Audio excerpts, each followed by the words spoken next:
আসেনি সেভাবে।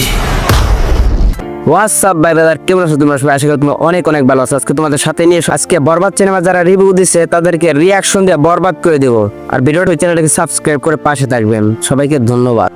আসলে আমি হচ্ছে একজন কোরআনের হাফেজ। দেখো বাইল হাফেজ সব মানুষ নিশ্চিত ভাই মনে করি বলবে যে এইসব ছবি টবি দেখো না, এইসব ছবি দেখা ভালো না, এসবই বলবে বেশ। হ্যাঁ ভাই অবশ্যই। তা নেক্সট কি হয় দেখা যাক, কি ওয়াজটা করে। আমি প্রত্যেকদিন 5 রাকাত নামাজ পড়ি। হাফেজ মানুষ, আমি আর কিছু বলবো না। আমার ছোট ভাই আছে, ছোট ভাই বলবে। ভাই বল তে ইয়ার পর কি করবি? কি আর বলবো, কিছু বলার নাই। যেহেতু সে হাফেজ মানুষ, মানে তার 5 রাকাত নামাজ পড়া উচিত হয় নাই। যেহেতু সে হাফেজ মানুষ, তার 5 ওয়াক্ত নামাজ পড়া উচিত ছিল। ভাই মেন কথা হলো কি, যদি সিনেমা হলে যায় গাঞ্জা টাঞ্জা টানে, যেমন শাকিব খান বলছিল জিল্লু মাল দে, ওই সাথে সাথে ও মাল খাইছিল।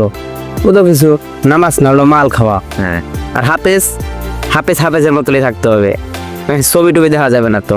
যাই হোক, নেক্সট এই সিনেমাটা দেখার সময় আমি সিনেমা হলে 20 রাকাত নফল নামাজ পড়েছি। ভাই আমার ছোট মনে একটাই কথা, যে মানুষ সিনেমা হলে অজু করে গেলেও কিভাবে অজু থাকে আমি বুঝি না ভাই।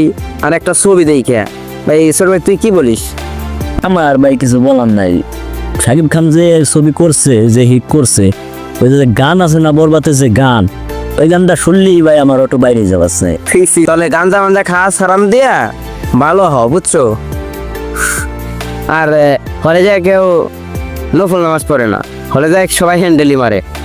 আচ্ছা যাই হোক, এই হুজুর একটু বক্তব্য দিবে। হুজুর একটু বক্তব্য দিবে। হ্যাঁ, হুজুরের বক্তব্য, আমাদের বক্তব্য তো শুনলেন, এখন হুজুরের বক্তব্যটা শুনে আসেন।